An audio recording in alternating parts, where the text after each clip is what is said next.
Hello, everyone, and welcome back. My name is Greg Furman, and this is the Vantage Point AI Market Outlook for the week of March the 27th, 2023. Now, to start this week, we're going to begin with our equity markets, and of course, I'm going to include the VIX and Bitcoin and the SPYs in this particular review. So what we can see here right now is the intermarket correlation between the Dow Jones and the S&P 500 is still there, but the Dow Jones is much weaker, sitting under its yearly opening price at 33,148, while the S&P 500 has largely been profitable the entire calendar year. It still remains profitable. When we look at this from the beginning of the year, again, we can just do a quick little check here. Now, again, when we look at that particular, how far we're up this year on an annualized basis, we remain still surprisingly strong at still up 3.2% on an annualized basis. So right now, the stocks are at risk of selling off with what's happening in the U.S. or globally, for that matter, with these banks. So again, they continue to hike rates.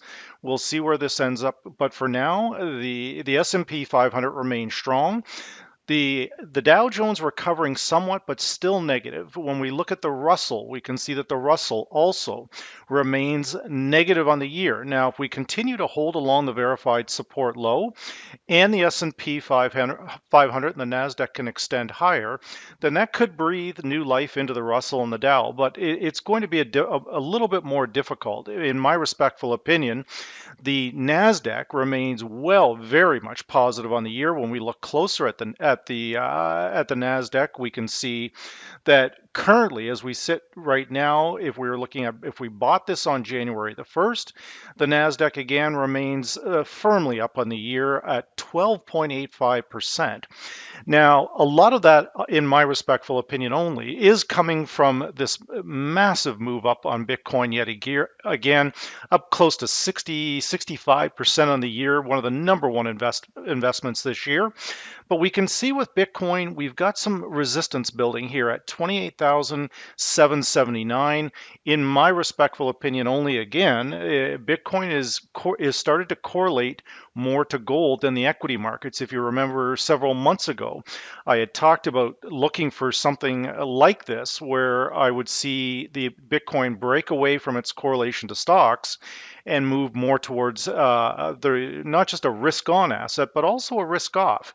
And as gold has made a very strong move up, Bitcoin has made an even stronger move, which I'll talk about more in a minute. But right now, on the equity side, the S&P 500 and the Nasdaq are, again, the better play. When we look at the SPYs, it's the same thing. We're following higher with the S&P. Basically, this is an S&P 500 trade, but both of them holding again above their respected yearly opening prices, which is very important. When we look at the global equity market, looking at the Nikkei, it's starting to recover, but still below our Vantage Point T-cross long, 2752. When we look at the Euro Stock 50, we can see something very similar. So the European equity markets are struggling here. So the prettiest horse right now in the respectful glue factory is, to some degree, the S&P and the Nasdaq. So if you're going after stocks, those are your two better indexes. And again, but we'll continue to monitor it closely each week. Now, when we build into our secondary plan here, we look at the major commodities and the main Forex pairs. But we use that split screen theory to get a good look at these intermarket correlations and see what's strong and what's weak. Now, with the dollar moving lower, the intermarket correlation there appears to be an inverse correlation between wheat and your dollar contract. So as the dollar continues to tank on the year, really the dollar, again, I think there's a lot of misleading information out there. The dollar is negative on the year again. So again, we can see that the Fed is probably going to have to, I don't know if he's going to cut, but I think he's going to have to pause here sooner rather than later. And if one or more banks fail again, you're going to see maybe an emergency rate cut even. It's hard to say. But for now, when we look at the dollar, as I've talked about on these weekly outlooks many times, the dollar always strengthens, almost always strengthens in the first week of the new month, and then it sells off on the week of the non-farm payroll, after the week of the non-farm payroll number. So right now, there is some light at the end of the tunnel here for the dollar. We have an MA diff cross, but we must clear the Vantage Point T cross long at 103.79. Now, when we click on our F8 in our software, we do want to look at that predicted moving average also, the long predicted 103.18. But again, the dollar unable to break through 105.80, and now we're again below the year, negative on the year yet again. Now we're basically well below the 105.09 area. But that's in an actual fact, the dollar has really never been positive in the entire month of March. The red line is the monthly opening price. The blue line here is the yearly opening price. So that monthly opening has really been rather negative for the dollar, and we're holding below our key vantage point levels. But we do have a neural index turning green. An MA diff is starting to move up, so there could be some hope yet for the dollar. But what we would need with that too is, again, some of these commodities backing off a little bit. Number one is gold. When we look at gold, we've got some resistance here finally at 1987, or excuse me, the high of 2007. But again, one more bank failure and gold easily breaks through 2000. So you've got a lot of fundamentals at play. But what we want to make sure we're doing is not using indicators in isolation, but rather combining them together. So when we look at the newly formed verified resistance high at 2007, then we look at this with the MA diff cross and say, okay, we're losing momentum here. So for next week, that level is extremely important that we get through it sooner rather than later, or there could be problems. But the MA, you can see that we've got a reverse MA diff cross to the downside, and it's to the upside on the dollar index. Once again, when we look at oil, oil has recovered somewhat, but if the US or globally, if we're moving into a recession, there's likely to be very little demand for oil. So in order to start getting long on oil again, we need that dollar continuing to move lower, but more specifically, we've got to get above these Vantage Point predicted moving average, that T cross long 7206. But again, we want to get a little bit closer to the price action here using the long predicted. That would be F8 on your control panel, or on your computer, excuse me.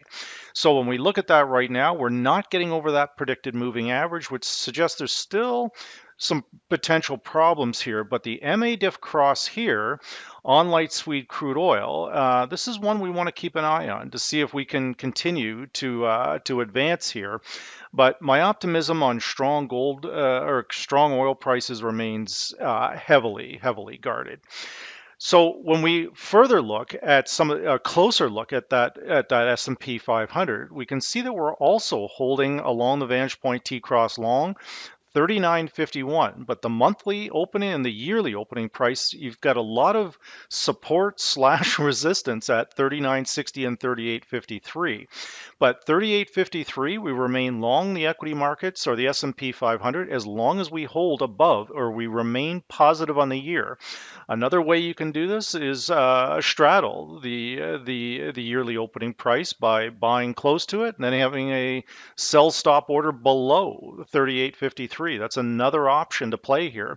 But again, long's clearly the better play on the S&P in 2023. Now, with some of the Forex pairs, when we look closer at those, starting with the top pair, once again, that would be one of the number one, I would argue the number one Forex pair. Once again, the Euro-US pair. Now, the euro has made a substantial move up here, but we're still barely holding above our remaining positive on the year. That yearly opening price 107.04. Now the monthly opening here 105.76. We're looking to stay above these levels if the euro can advance. It doesn't look like Lagarde's going to back off hikes anytime soon. But again, these bankers can change on a whim. Now for next week or going into the first week of the new month, We do have an MA diff cross that is crossing to the downside. So that's pointing towards weakness in the euro and some dollar strength around the beginning of the month. Now, at the beginning of the month, some of your larger banks, your governments settling trade balances, paying government employees, they must buy dollars. They need dollars at the beginning of the month. So the euro likely to come under a little bit of pressure here, but as long as you know the key level, then you can trade it. We've got our T cross long 107.07 and the yearly opening price at the exact same level. So on a breakdown and close below these levels, that would likely send the euro back down to its secondary support at 105.76. So be sure to keep a close eye on that. Now, if the dollar is to turn around, then US Swiss franc would be what I would call a place of value to buy dollars. But again, we've got to get back up. Now you can see the Vantage Point T cross long is intersecting at 92.51 with that yearly opening price. Our MA diff is completely sideways, but we're going off that dollar index buy signal with the MA diff cross. So if we can, again, if we can hold, get back up above that, we could see this particular pair move back towards the 94.22 area.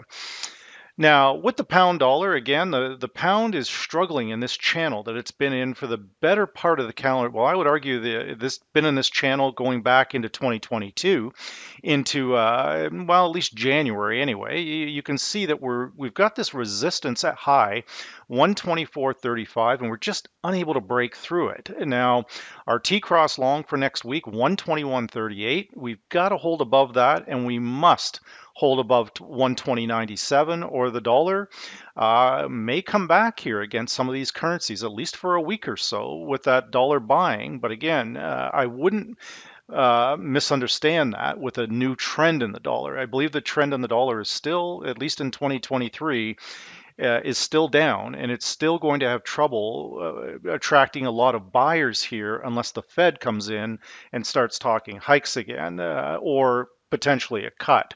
So right now we've got an MA diff cross in the pound dollar also suggesting we are moving lower. So we would watch that secondary support here, and that would come in at 120.22.